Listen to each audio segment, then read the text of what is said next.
आज आपण माझ्या शेतात या ठिकाणी धना लागवड केला आहे। अप्सरा म्हणून हा जो धना आहे याची लागवड मी गेल्या वर्षी केली होती, तर तो अतिशय उत्पन्न त्याचं मला चांगलं मिळालं। प्लॉट पण चांगला आला। त्यावेळी तो 91,000 ला मी दिला होता। मग चांगलं उत्पन्न, त्याला कुठल्याही प्रकारच्या रोगाला तो बळी नाही पडला। यावर्षी मी 5 एकरात अप्सरा धना लावलेला आहे निर्मल कंपनीचा। याचं गळीत खूप चांगलं, वजनाला चांगला। यावर्षी एक 6 किलोचा एक 35 गुंठ्याचा माझा 30 गुंठ्याचा प्लॉट होता। त्यामध्ये 5 टन माल निघाला।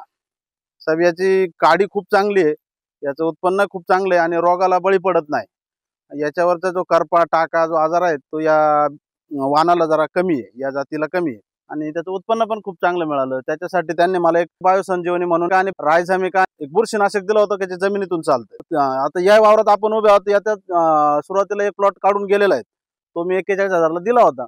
त्यानंतर पुन्हा लागवड केली। आज पुन्हा माझा हा प्लॉट व्यवहाराला आलेला आहे। धना खूप उत्तम आहे आणि याची उगवण क्षमता 100% आहे आणि त्याच्यात मग माल व्यापाराला जास्त मिळतो।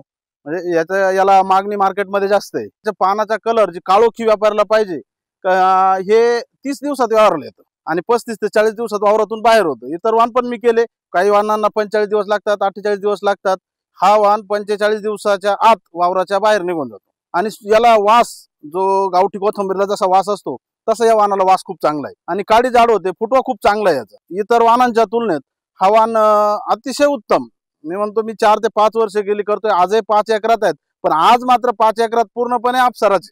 कारण याला कधी अजून मला टाका आणि बुरशी हा प्रकार मला दिसलाच नाही। इतर वाणांच्या तुलनेत याचा खर्च कमी आहे आणि याला रोग नसल्यामुळं इतर खर्च नाही, इतर फवारण्या नाही। हे दोनच फवारण्यात हे पीक येतंय। कधी कधी फवारणीची सुद्धा वातावरण जर चांगलं असेल तर फवारणीची सुद्धा गरज येत नाही। बायोसंजीवनी रायझामिका याने जमिनीतही प्रॉब्लेम येत नाही आणि उत्पन्न खूप चांगलं होतं। त्याच्यामुळे इतर वाणांच्या तुलनेत जर खर्चाचा हिशोब केला तर हा वाण खूप चांगला, अति कमी खर्चात येतो। एक स्प्रे मध्ये सुद्धा मी हा वाणाचं उत्पन्न चांगल्या प्रकारचं काढलेलं आहे या ठिकाणी। पूर्वी जेव्हा मी या वावरात धना लागवड जेव्हा करायचो तेव्हा एक गाडी निघायची साहेब, आज 2-2 गाड्या माल निघतो या धन्याचा। आणि इतर वाणात आम्ही शेतकऱ्यांना तुम्ही विचारा, शेतकरी 15, 16, 17 किलो एकरी बी लावतात। मी आज 8 किलो बी लावतो। 8 किलो मध्ये 1 एकर लागवड होते।